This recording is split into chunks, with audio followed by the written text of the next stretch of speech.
Right now on Hoosier News Source, find out how you can feel less stressed rather than getting caught up in the college workload.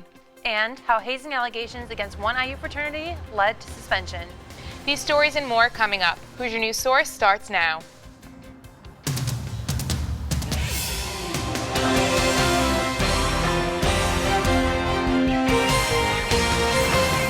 Hello, and welcome to this week's episode of Hoosier News Source. I'm Hallie Pilot. And I'm Laura Puglisi. Last year, Delta Tau Delta made headlines by becoming champions of the Little 500 bike races. Today, the fraternity is preparing to move out of its house due to hazing allegations. Hoosier News Source reporter Mackenzie Young gives us the rundown on the hazing policy on campus and how this situation is affecting the IU campus. North Jordan, a place filled with sorority and fraternity houses, music, and full of life. Students out and about not only celebrating the weekend after the first week of classes, but celebrating the beginning of spring recruitment.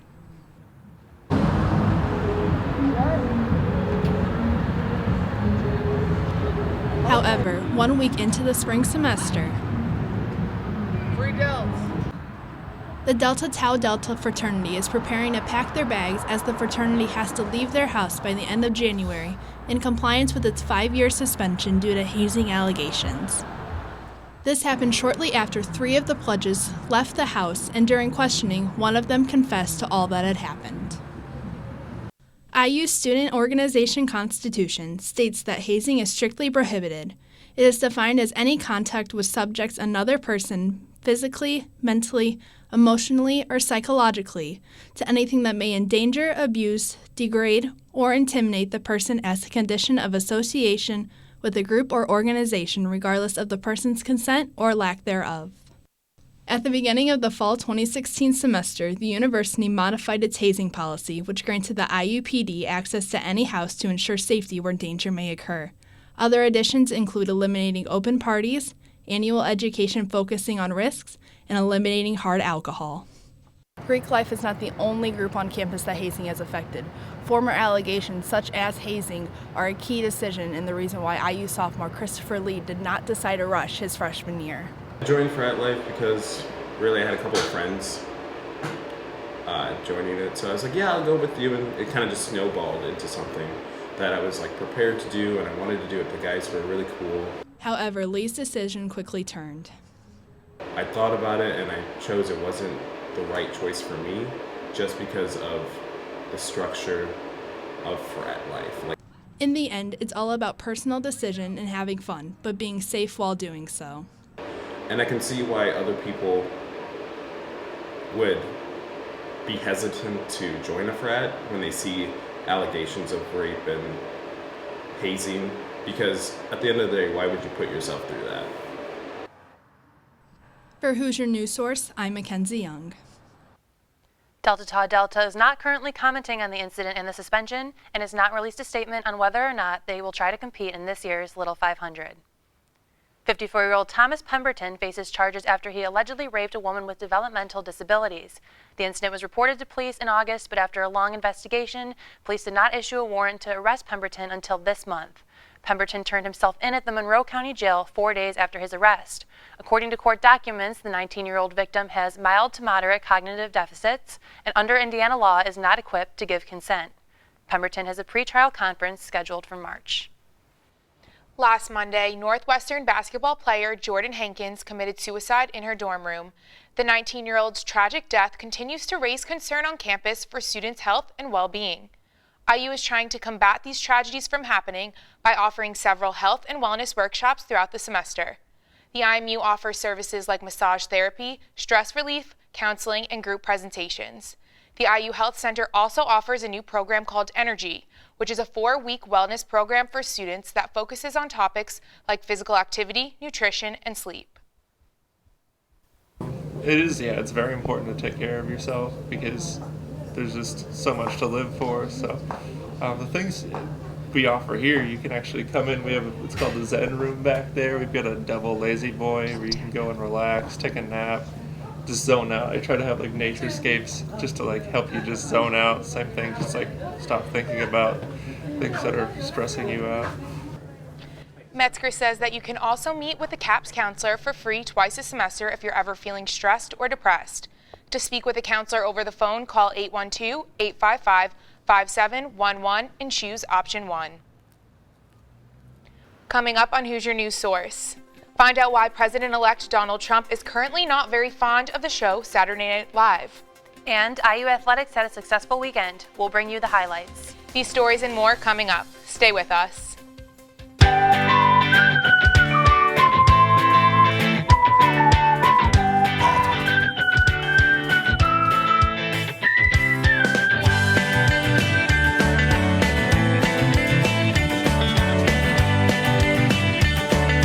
And it's an honor to be here.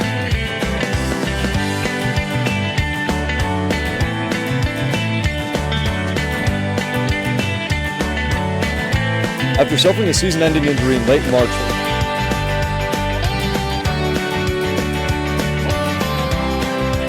as you can see behind me.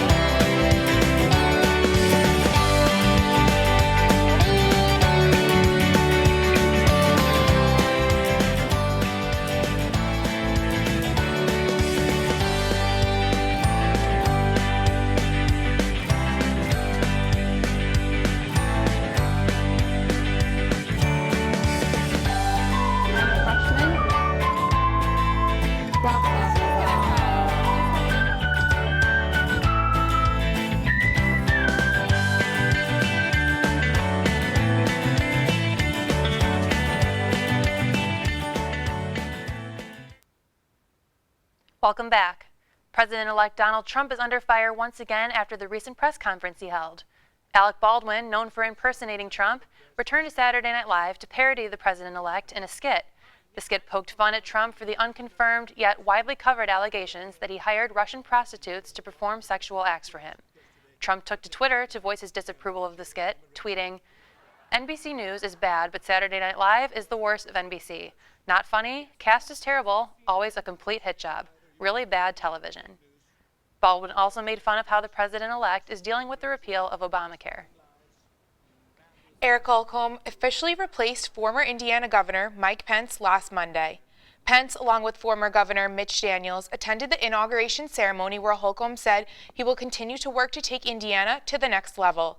Their ceremony also welcomed Lieutenant Governor-elect Suzanne Crouch, Attorney General-elect Curtis Hill, Superintendent-elect Jennifer McCormick, and Auditor of State designee Tara Klutz into their positions as they took their oath to office. Since the inauguration, Holcomb has signed an executive order creating a new position to attack Indiana's drug epidemic and held his first State of the State address last night at 7 p.m.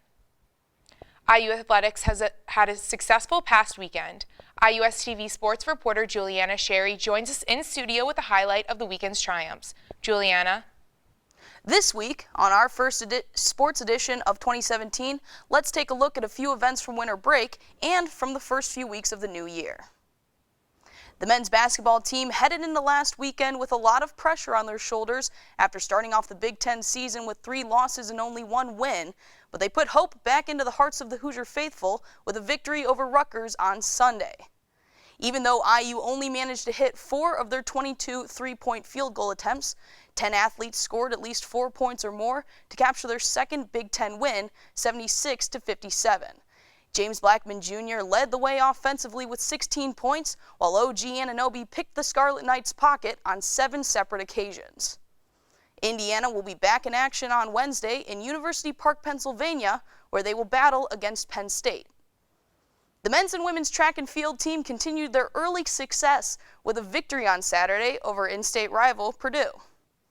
Both teams had a record-breaking day with top times in a majority of the distance events. Catherine Receiver recorded the fastest time in the Big Ten Conference and the 4th best time nationally in the mile, while Daniel Kuhn set the Gladstein Fieldhouse record with the nation's best time in the 600-meter. The track and field teams will be back in action this weekend, hosting the Gladstein Invitational. The football team headed out to California over winter break to finish out their second consecutive bowl season. IU put in a hard-fought battle through 4 quarters against the Utah Utes, but a Griffin Oaks missed field goal and a subsequent 3 points from the Utes gave Indiana their second bowl loss in as many seasons. The football team will begin the 2017 season here at home against Ohio State, where former Indiana head coach Kevin Wilson begins his career as offensive coordinator. That's all for this week in sports. Back to you guys at the desk. That's all we have for you this week. For more campus and local news, visit our website at iustv.com. And like us on social media. Like us on Facebook at IUSTV News and follow us on Twitter at Hoosier NW Source. From all of us here at IUSTV, thanks for watching, and we'll see you next week.